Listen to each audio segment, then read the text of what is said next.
지금부터 만나볼 분은 박원순 서울시장입니다. 무상보육 문제부터 최근 불거진 국정원, NLL 이슈까지 입장 들어보죠. 박원순 서울시장 연결이 돼 있습니다. 시장님 안녕하세요. 네, 안녕하세요. 반갑습니다. 예, 어제 무상보육 문제 때문에 송영길 인천시장하고 김문수 경기도지사 등을 만나셨다고요? 예. 무슨 일입니까? 이미 잘 아시는 것처럼 지금 이제 이 무상보육 때문에 지방 재정이 정말 파탄 지경이거든요. 그래서 저희들이 특히 이제 경기와 인천이 서울시와 마찬가지로 이렇게 무상보육 대상 아동들이 워낙 많고 그래서 이걸 국회에 호소하기 위해서 저희들이 갔던 것이죠. 그러니까 소득 하위 70%까지 지급하던 걸 지금은 전 계층 지원으로 늘린 거죠. 100% 지원. 예, 그렇습니다. 조금 더 설명드린다면 사실 이 무상보육 부분은 당시 정부 여당이 국회에서 일방적으로 사실 하셨던 일이죠. 아하. 그러면서 이제 물론 당시에 국회 야당까지도 이제 동의를 했던 것이고요. 예. 그러니까 지방 정부는 사실 어느 날 갑자기 부담을 하게 된 겁니다. 준비할 겨를도 없었고요. 준비할 겨를도 없이. 예, 그래서 더군다나 이제 이렇게 생색은 정말 정부 또 국회가 내고 비용은 지방이 다 부담하게 생긴 거죠. 그렇군요. 왜냐하면 서울 같은 경우는 8대2로 서울시가 8을 부담하고요. 2를 중앙정부가 부담하게 되는 것이거든요. 서울시만 그렇습니까? 예, 딴 데는 그 비율이 좀 낮죠. 왜 차이가 있죠, 서울시는? 그래서 서울은 아무래도 이제 재정 상황이 좀 낮다. 괜찮다. 이렇게. 세금 많이 걷지 않느냐. 근데 실제로는 또 우리가 보호해야 될 아동 숫자도 훨씬 많아진 거거든요. 예컨대 서울에 아이들이 이렇게 몰려 있잖아요. 예. 예컨대 이번에 새로 대상이 된 숫자가 21만 명이 됩니다. 예. 그러니까 전체 전국의 아동 수의 약 한 24%가 서울에 몰려 있는 거죠. 알겠습니다. 그러다 보니까 부담이 훨씬 더 많아져 가지고요. 당초 예산보다 약 한 3,700억이 더 늘어나 있고요. 그리고 또 이게 지난번 정부 이 김황식 국무총리께서 그때 어떤 새로운 이 보육 체계로 말미암아 생기는 비용은 더 이상 부담 안 시키겠다 지방 정부에는 분명히 약속을 하셨는데 그 약속을 지금 안 지켜주셔서 지금 이런 어려운 상황이 됐죠. 그러니까 소득 하위 30% 지원하던 걸 지금 100% 하면서 늘어난 예산이 3,700억이란 말씀이시죠? 그렇습니다. 예. 근데 서울시만. 예. 정부에서는 어쨌든 소득 하위 70%로 작년에 늘리면서 서울시도 예산을 늘려놨고 거기에서 100%로 올해 늘리면서 늘어난 분담금은 457억 원에 불과하다. 그건 서울시 전체 예산의 0.2% 정도인데 아이들 위한 건데 그 정도 못 올려주느냐. 다른 광역단체는 다 해주기로 했다. 이렇게 얘기를 하던데요. 전혀 그렇지 않습니다. 방금 제가 말씀드린 것처럼 아니 저희들은 기본적으로 작년에 이미 이 김황식 총리 주재하에 그때 저도 참여했고요. 그래서 추가로 생겨나는 비용은 이제 지방 정부들에게는 부담시키지 않겠다 분명히 말씀하셔서 거기에 따라 저희들이 예산을 마련했고요. 지금 자꾸 추경 이런 말씀들 하시는데 사실 잘 아시잖아요. 지금 지방 정부의 세원은 취득세입니다. 주된 게. 그렇죠. 근데 취득세는 지금 부동산 경기라든지 이런 거 계속 지금 줄고 있잖아요. 그러니까 오히려 감추경을 해야 될 상황에 이렇게 하니까 그리고 또 저는 이 인수위 시절에 박근혜 대통령께서도 그때 분명히 엄명하시기를 이런 보편적 복지는 중앙정부가 부담하는 게 맞다 이렇게 얘기를 하셨어요. 더 이상 늘어나는 건 더 이상 지자체에다 부담시키지 않겠다 이런 약속을 하셨다고요. 예, 그렇습니다. 근데 다른 광역단체들은 그럼 어떻게 추가 경정 예산을 또 짰네요? 그 와중에. 그러니까 아까 말씀드린 것처럼 다 울며 겨자 먹기입니까? 특히 다른 지방정부는 중앙정부에 의존하는 바가 크기 때문에요. 밑보이면 안 되니까 그런 건가요? 그런 게 저는 많다고 생각하고 특히 이제 다른 경기, 인천, 서울을 제외하고는 물론 지방 재정 자체는 굉장히 더 어렵지만 사실 액수 자체는 또 적은 편입니다. 왜냐하면 아동들이 적기 때문에. 알겠습니다. 그래서 몇백억 수준에도 이제 이 예비비에서 주는 것 갖고도 사실 도움이 많이 되죠. 근데 뭐 서울시 같은 경우는 정부가 그 예비비 주는 것 갖고는 뭐 한 달 겨우 견딜 수 있는 것이거든요. 지금 청취자 의견도 많이 들어오는데요. 3418님은 이분도 이제 아이 키우는 분이신데 이분은 무상보육 전체 실시하는 건 반대한다 이런 분이 있는가 하면 또 반대로 그렇게 해야 출산 늘어나지 않겠느냐 찬성한다는 분도 계세요. 제가 입장을 좀 하나 확인하고 싶은 게 그럼 박원순 서울시장께서는 전체 무상보육은 찬성하시는 겁니까? 아니면 전체 주는 것 자체를 반대하시는 건가요? 저는 전체적으로 보면 이미 보편적 복지라는 것은 사실 국민적 합의는 있다고 저는 생각이 됩니다. 100% 주는 건 찬성이다. 예, 그런데 이제 문제는 이미 이렇게 또 더군다나 그 정부와 또 저 국회가 이미 결의를 해놨잖아요. 예. 그래서 지금 와서 이제 뭐 이 전체 무상보육을 철회한다든지 그러기는 정말 힘든 상황이죠. 어떻게 하든 이걸 해야 되는데 문제는 정말 그 지방정부를 이렇게 쥐어짜가지고는 한계가 있다. 이거는 중앙정부가 어쨌든 큰 결단을 내려서 이런 보편적 복지에 대해서는 기본적으로 중앙정부가 해야 되고요. 중앙도 중앙도 지금 어려운 상황 아닌가요? 근데 빚이 많지 않습니까? 다 어렵죠. 그리고 저희들도 뭐 전혀 안 하겠다. 정부가 다 해라 이런 뜻은 아니거든요. 저희들도 뭐 여러 가지 뭐 할 수 있는 모든 방법을 다 동원해야죠. 그렇지만 지금 이런 식으로 아까 말씀드렸잖아요. 8대2로. 그것도 가장 아이들이 많은 서울에 이렇게 알겠습니다. 그건 무리하다. 예, 그 말씀. 스웨덴 같은 경우도 저희들이 보니까요. 이런 나라들이 북유럽이 그 복지로 유명한 나라들이잖아요.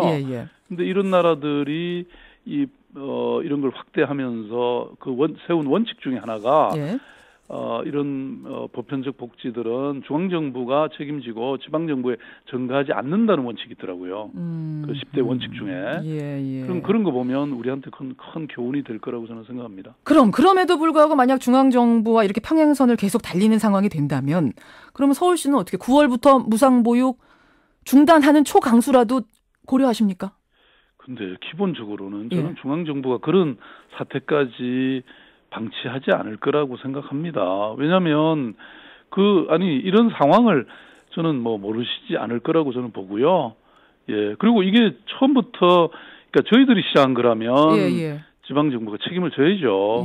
그런데 그게 아니고 저희들도 지금 복지들을 많이 하고 있잖아요. 근데 그거는 예산에 저희들이 다 알뜰하게 아끼고 해서 다 그대로 문제없이 추진하고 있거든요.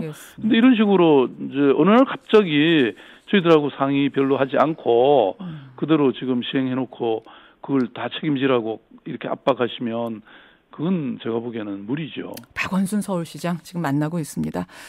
시장님, 뭐 서울시 현안 잠깐 여쭙고요. 그것 말고 또 뜨거운 게 하나 있죠. 어제부터 국회에서 국정원의 정치 개입 사건에 대한 국정조사가 시작이 됐습니다. 박원순 시장도 저 국정원하고 원하지 않지만 남다른 사이가 되셨어요. 각별한 사이가. 최근에 국정원이 작성한 걸로 추정되는 일명 박원순 제안 문건이 나왔습니다. 읽어보셨죠? 예. 아직 못 보신 분들을 위해서 제가 잠깐 설명을 하자면 박원순 서울시장 취임 이후에 세금 급식 확대, 시립대 등록금 대폭 인하 등 좌편향, 독선적 시정 운영을 통해서 민심을 오도하고 국정 안정을 저해함은 물론 야세 확산의 기반을 제공하고 있어서 면밀한 제어 방안 강구가 기묘하다. 이런 내용들이 적혀 있고 거기에 원세훈 국정원장이 당시 국익전략실장이라고 부르는 이 실장에게 특별 지시한 것이다. 라는 메모가 동봉이 되어 있습니다.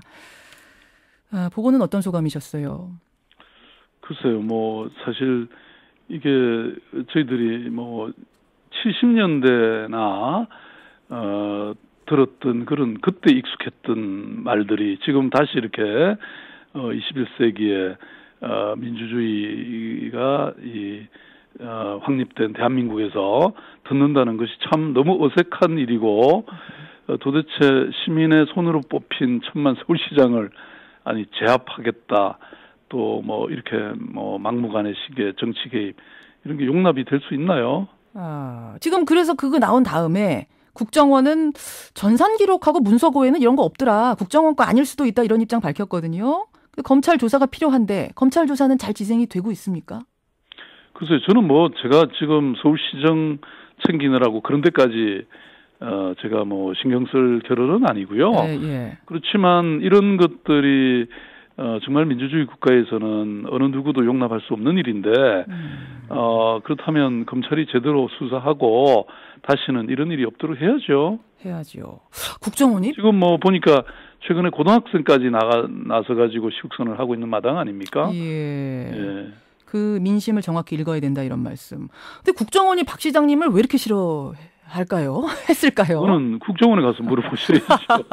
뭐가 아니 반값 등록금을 뭐 좌편향이라고 하는데 지금 반값 등록금은 박근혜 대통령께서도 공약하신 거잖아요. 예. 아니 세상에 이런 자의적인 판단과 또 국민을 편가르고 또 이렇게 공작 정치하고 이게 도대체 저는 정말 창피한 일이라고 생각합니다. 창피한 일이다. 지금 국정원 국정조사가 국회에서 시작은 됐는데 조사 범위를 어디까지 할 거냐, 증인은 누구 세울 거냐, 특위위원은 이 사람 된다 안 된다 해가지고 한 걸음도 더 못 나가고 있습니다. 이거 보고는 어떤 생각 드세요? 저는 그야말로 국가정보원은 국가의 어떤 안보와 안위에 책임지는 곳이잖아요. 국내 정치에 개입해서 어떤 정파를 옹호하고 어느 정파를 핍박한다고 하는 것은 우리가 오랜 경험을 통해서 정말 많은 사람의 피와 땀으로 그런 일을 금지시켰잖아요. 그래서 국정원법에는 이런 개입하면 그건 처벌하게 돼 있는 거지 않습니까? 그렇죠, 국정원법. 근데 이런 일들을 가지고 정쟁의 도구로 삼는다는 것은 정말 우리 국민들이 저는 용납할 수 없는 일이라고 생각하거든요. 그러니까 국정원이라는 곳은 기본적으로 국내 정치에는 개입하면 안 되죠. 그렇게 돼 있죠. 아니 뭐 북한의 어떤 위협이라든지 또는 외국의 어떤 여러 이 어떤 우리 대한민국 국익을 침해하는 일에 그런 일에 개입해야 되는 거 아닙니까? 그러니까 그런 일들은 제대로 안 하고 국내 이런 정치에 개입한다는 것은 더 이상 용납될 수 없는 일이고요. 또 더군다나 이런 걸 가지고 여야가 정쟁을 한다는 것은 그걸 우리가 어떻게 용납할 수 있습니까?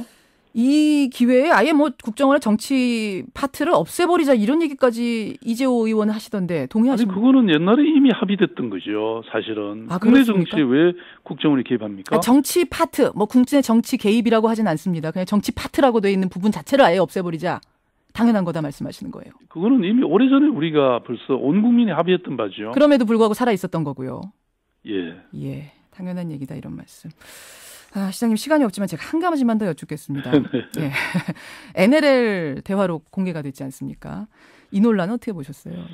저는 뭐 그것도 마찬가지라고 생각합니다. 제가 무슨 이런 뭐 정치적인 쟁점에 저는 개입하고 싶지 않습니다만은 어쨌든 그 남북 문제, 남북도 정상회담의 회의록 문제는 이게 이제 그야말로 기밀 문서로 관리돼 왔던 것이고.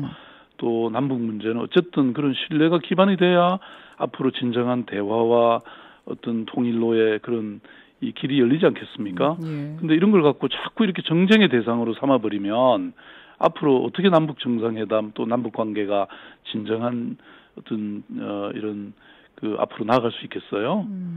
그런 우려. 이거 그러면 이번 국정조사에도 넣어야 된다고 생각하세요? 이 유출 부분도? 글쎄요, 뭐 저는 더 이상 문제는 개입하고 싶지 않습니다. 여기까지 오늘 말씀 듣도록 하겠습니다. 고맙습니다. 네, 감사합니다.